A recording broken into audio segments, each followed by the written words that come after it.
गठबंधन के लायक है, वो बीजेपी के एजेंट है, तुम गठबंधन क्यों लेगा?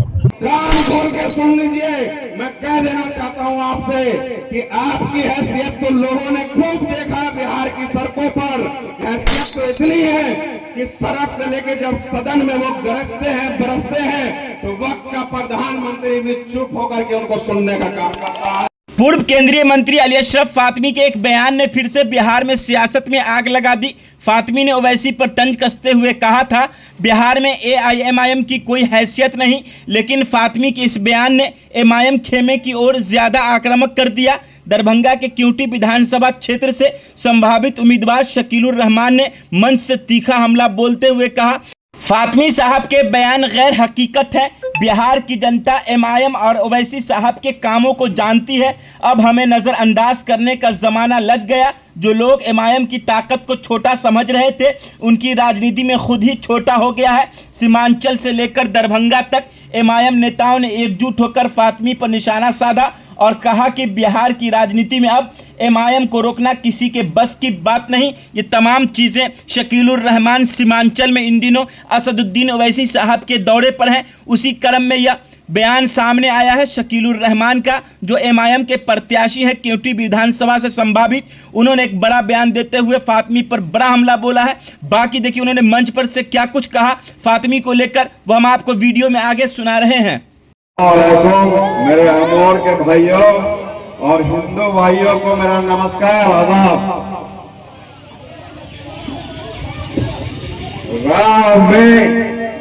राह में खतरे भी हैं, लेकिन ठहरता कौन है? मौत कल आती है, आज आ जाए डरता कौन है? तेरे लश्कर के मुकाबिल मैं अकेला हूं, मगर फैसला मैदान में होगा कि मरता कौन है। फैसला मैदान में होगा कि मरता कौन है। ये लाइन मेरे प्रदेश के अध्यक्ष जनाब अख्तरुल इमान साहब के लिए है कि जिस तरह से आपने 2020 में 5 लोगों को कामयाब किया, लेकिन उसमें से 4 लोगों ने मेरे प्रदेश अध्यक्ष के साथ गद्दारी किया। आज मेरा प्रदेश अध्यक्ष अकेला जरूर है, लेकिन मैं आप लोगों का शुक्रिया अदा करता हूँ। ये मेरी बड़ी ख्वाहिश थी, मेरी दिली तमन्ना थी कि आप लोगों ने, जिस अमर के मेरे भाइयों ने पूरे बिहार को और हमको एक मेरा शेर बिहार अख्तरुल ईमान जैसा सदर देने का काम किया। आपका बहुत बहुत शुक्रिया अदा करता हूं मैं इस बात के लिए। देखिए मेरे भाइयों, आप लोग देख रहे हैं कि किस तरह से हम लोग आज महागठबंधन में शामिल होने के लिए भाजपा और जन सांप्रदायिक शक्तियों को रोकने के लिए लगातार मुशक्कत कर रहे हैं, लगातार प्रयास कर रहे हैं। जो हर मुमकिन प्रयास था वो हम लोगों ने किया, ताकि बाद में ये सारे लोग रोने लगते हैं कि मम्मी मम्मी हमसे हमारा चॉकलेट छीन लिया, जैसा कि हमारे सदर साहब ने कहा। तो अब ये ढोंग तुम्हारा चलने वाला नहीं है। अब हम समझ चुके हैं और हम जाग चुके हैं। अल्हम्दुलिल्लाह हम 18% के लोग अब 12% वाले को अपना कायद मानने के लिए हरगिज तैयार नहीं है। अल्हम्दुलिल्लाह आज के वक्त में हम लोगों के पास हमारे बैरिस्टर जनाब असदुद्दीन ओवैसी के रूप में हम लोगों को अपना कायद मिल चुका है। बिहार में हमारे प्रदेश अध्यक्ष जनाब अख्तरुल ईमान साहब के रूप में हमको हमारा नेता मिल चुका है। अब तो हम वो लड़ाई लड़ेंगे कि जैसा कि हमारे प्रदेश अध्यक्ष ने कहा कि तुमने हमसे 4 छीना है, हम 24 लाएंगे। और मैं तो कहता हूँ इंशाअल्लाह 24 ही नहीं, क्योंकि मैं मेरे प्रदेश अध्यक्ष का मैं एक सेना हूँ, एक जवान हूँ उनका, तो मैं कहना चाहता हूँ कि मैं 24 ही नहीं, इंशाअल्लाह हम लोग 40 लाने की लड़ाई लड़ेंगे और इस लड़ाई को वहां तक पहुंचाएंगे कि इस बिहार का, प्रदेश का मुख्यमंत्री एक दिन मेरा अख्तरुल ईमान बने इंशाअल्लाह। एक दिन अख्तरुल ईमान बिहार का मुख्यमंत्री बने। बहुत हो गया कि अब हम किसी को बनाने के लिए, किसी को रोकने के लिए, किसी को हराने के लिए अब तो हमको सोचना पड़ेगा कि हम खुद कैसे बने, हम खुद कैसे जीते, हमारे लोग कैसे आए।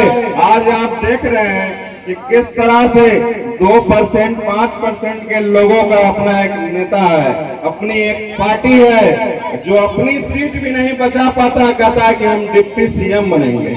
आप लोग देख रहे हैं ना, आज आपको पता है कि भाजपा के अलावा जितनी भी पार्टी है वो मुसलमानों के कंधे पे अपना पैर रख के सियासत करना चाहती है और अपनी कुर्सी को जमाना चाहते हैं। वो लोग, ये लोग कहते हुए नजर आएंगे कि मुसलमान ताले की चाबी है सरकार बनाने की। हम उन लोगों को कहना चाहते हैं कि हम चाबी नहीं है, तुम तो बेखबर हो, हम तो पूरा का पूरा ताला है, क्योंकि एक ताले की 10 चाबी हो सकती है, एक चाबी का 10 ताला नहीं हो सकता है, क्योंकि हमारी और मुसलमानों की जरूरत हर पार्टी को है।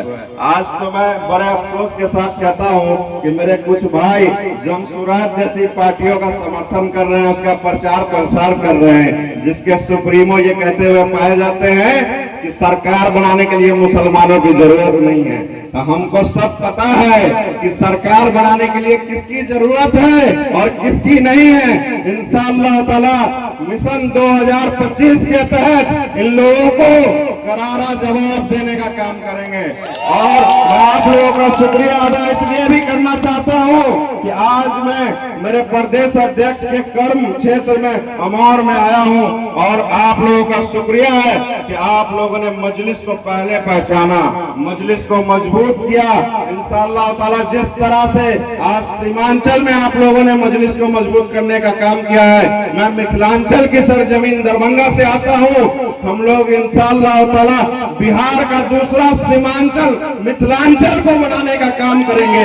और जिस तरह से हैदराबाद की सरजमीन पे दारुस्सलाम में बिना जाति बिना धर्म देखे सभी तरह के लोगों की मदद की जाती है, खिदमत की जाती है। इंशाअल्लाह ताला हमारे बैरिस्टर साहब से जब हम लोग 4 के बदले 40 लाने का काम करेंगे तो मैं भी दरख्वास्त करूंगा कि दूसरा दारुस्सलाम सीमांचल की धरती पर देने का काम करें और इंशाअल्लाह सीमांचल से भी हम लोग ऐसे ही खिदमत करते रहेंगे। बस एक छोटी सी बात करके मैं अपनी बात को खत्म करना चाहता हूँ कि बीते दिनों आपने देखा होगा कि दरभंगा शहर में एक पत्रकार भाई को एक मंत्री ने एक थप्पड़ मार दिया, तो वो थप्पड़ का गूंज तेजस्वी यादव और राजद कांग्रेस के लोगों के कान में पटना तक चला गया। लेकिन वही बगल में चौसीमा कल्याणपुर में नसीर शाह की कस्टडी में हत्या कर दी गई, वो आवाज तेजस्वी यादव के कान में नहीं गई। जाले के दोगड़ा पंचायत में 15 साल की मासूम बच्ची तरन्नुम परवीन को मार के तालाब में फेंक दिया, जिसको आज तक इंसाफ नहीं मिला, वो आवाज तेजस्वी के कान में नहीं गई। तुम सिंहवाड़ा आ सकते हो जाले में, लेकिन जाले शहर में नहीं जा सकते हो। तुम जतिन के यहाँ जा सकते हो, तुम जो है नरेश के यहाँ जा सकते हो, लेकिन तुम सदर आलम के यहाँ नहीं जा सकते हो, नसीर शाह के यहाँ नहीं जा सकते हो।